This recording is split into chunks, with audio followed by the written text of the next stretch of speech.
Welcome back to another Top 5. It is part 2 of our football kickoff series.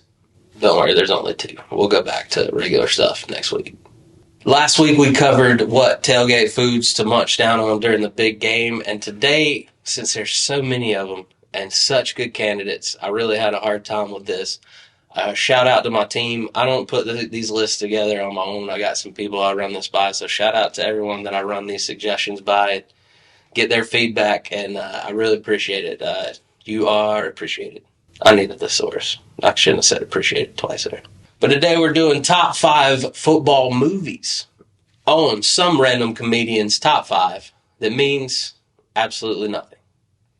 Like I said, so many great movies to choose from. A lot of great actors got to play out their football dreams, if they had any, in these movies. A lot of great casts, a lot of great moments, a lot of great things to choose from. So without further ado, we tried to narrow it down. Bear with me, we got some things up top because we could narrow it down.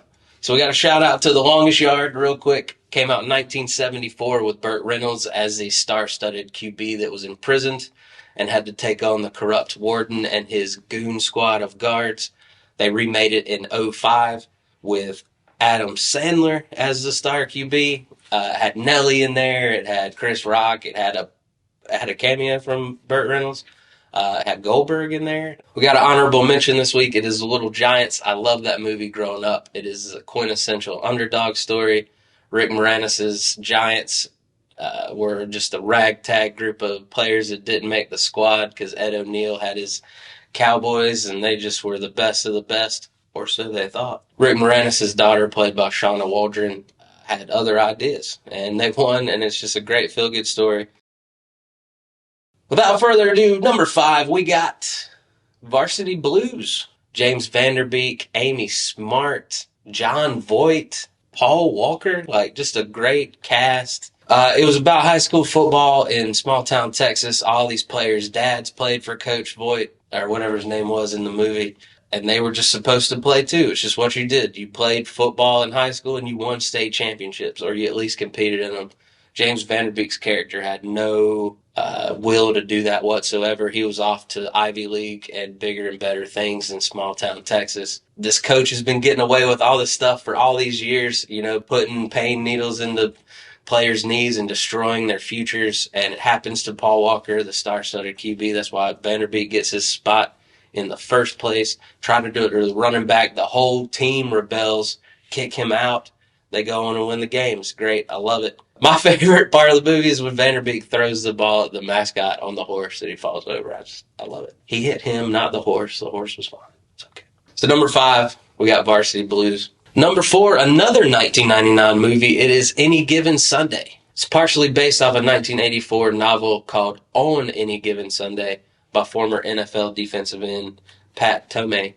You see Varsity Blues' cast, and I raise you Jamie Foxx, Al Pacino, Cameron Diaz, and Dennis Quaid. So the team's struggling at the beginning of the year. They got a great history, a storied past. First 2 quarterbacks get taken out. Third string, Willie Beeman. It's on his shoulders to save the season. He is great, but he starts to get an ego about it, hurts some relationships with his teammates. The owner, Cameron Diaz, hates him, wants him out. They get to the playoffs. One of the quarterbacks gets to come back, but he gets concussed yet again. So here we are relying on Willie Beeman. He has this great speech apologizing to the team. He tells the owner off. He's like, I'm the QB. Everything's great. All that good stuff. Then at the end, a little twist for us, not to spoil it. I mean, the movie's 24 years old, so sorry if you hadn't watched it. But at the end, everyone's thinking Al Pacino's character is going to retire. And he's like, no, I am the coach of a new team. And guess who's going to be my quarterback? Willie Beeman. It's a fun movie to watch on any given Sunday. Number 3, we got The Program. Now, this might catch some people off guard. A lot of people might not know about this movie, or if they do know about this movie, they're like, geez, you put this on the list? It needs to be shown. It was from 1993, before we even knew, well, some of us, before we knew about how corrupt college football was. It covers the highs and lows. It covers the shady recruitment process. It covers the hiding steroids from your star defensive player that's the size of a house. and busting out windows on campus. One of the coach's daughter is cheating for one of the players and gets thrown out of school. So covers so much about college football and different programs. And then, lo and behold, late 90s, early 2000s, all this came out for real.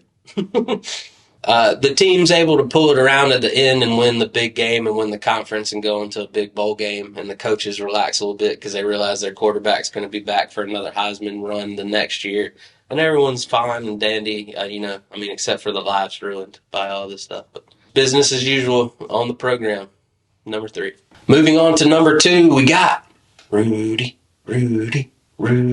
Sean Astin plays the main character in this remake of the life of Daniel Rudiger. It's the first film Notre Dame allowed on campus since the 1940s, so that was a big deal. Follows this poor kid who just wanted to play football for Notre Dame.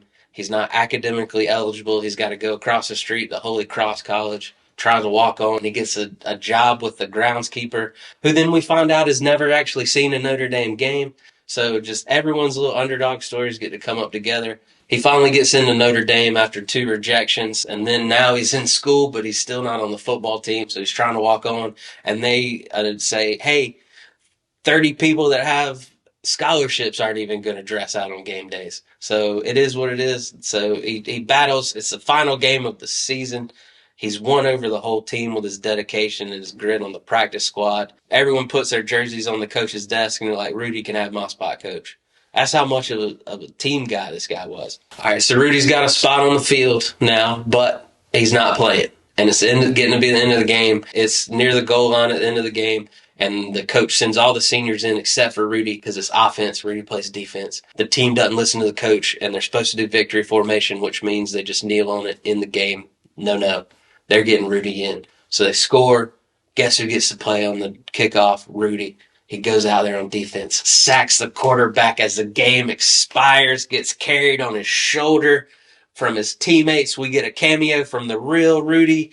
It's just amazing. Great movie. If you're not in tears by the end of it, you have no soul. I love this movie. It's number 2. This is the first movie we see Jon Favreau and Vince Vaughn in, too. A nice little nugget of knowledge there for you. I'm probably going to go watch it and have a good cry after this. But that leaves us with our number 1 spot. And that is, it's coming. Remember the Titans, such a feel-good story.